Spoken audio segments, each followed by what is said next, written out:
श्री राधे राधे।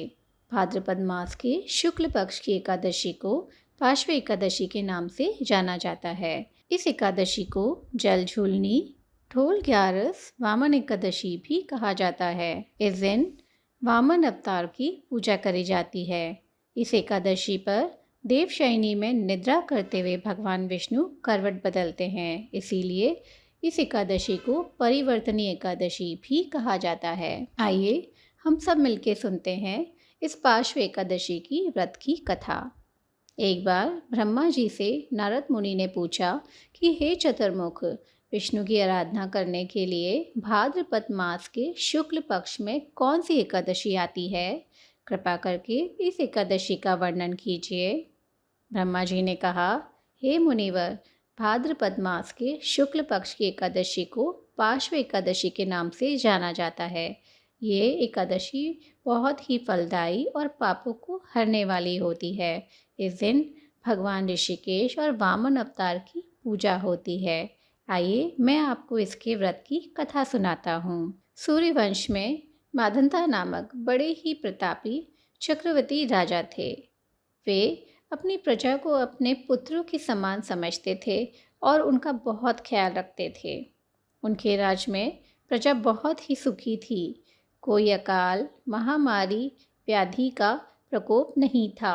प्रजा हर तरीके से समृद्ध थी और राजा और प्रभु का गुणगान करती थी। परंतु एक समय ऐसा भी आया जब राजा के राज्य में 3 वर्षों तक वर्षा नहीं हुई। प्रजा भूख से पीड़ित होने लगी और सभी ने राजा से निवेदन किया कि इसका कोई उपाय ढूंढें। प्रजा का नाश हो रहा है क्योंकि खाने को अन्न नहीं था। राजा ने प्रजा को इसका उपाय ढूंढने का आश्वासन दिया और अपने कुछ महत्वपूर्ण लोगों को लेकर सघन वन की ओर प्रस्थान किया। वहां जाकर उन्हें ब्रह्मपुत्र अंगिरा ऋषि का दर्शन हुआ।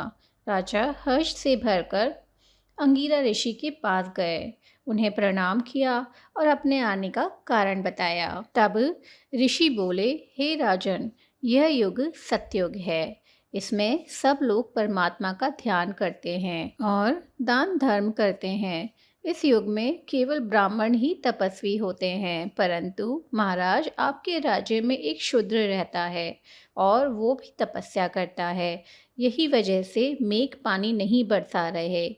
तुम इसका समाधान करो, मेघ पानी बरसा देंगे।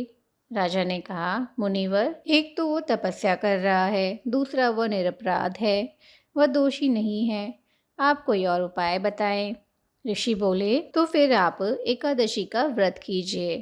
भाद्रपद मास के शुक्ल पक्ष की पार्श्व एकादशी का व्रत कीजिए और ये व्रत आप अपनी प्रजा और परिजनों के साथ कीजिए। ऋषि का कथन सुनकर राजा ने अपनी सारी प्रजा को भादों के शुक्ल पक्ष की पार्श्व एकादशी का व्रत करने का आदेश दिया और खुद ने भी ये व्रत किया। इस व्रत के करने के उपरांत मेघ पानी बरसाने लगे। सारी प्रजा खुशी से नाचने लगी। आगे ब्रह्मा जी बोले, पार्श्व एकादशी के दिन जल से भरे हुए घड़े को वस्त्र से ढककर दही और चावल के साथ एक छाता जूतों के साथ किसी ब्राह्मण को दान देना चाहिए। हे भगवान गोविंद, आपको शत शत नमन।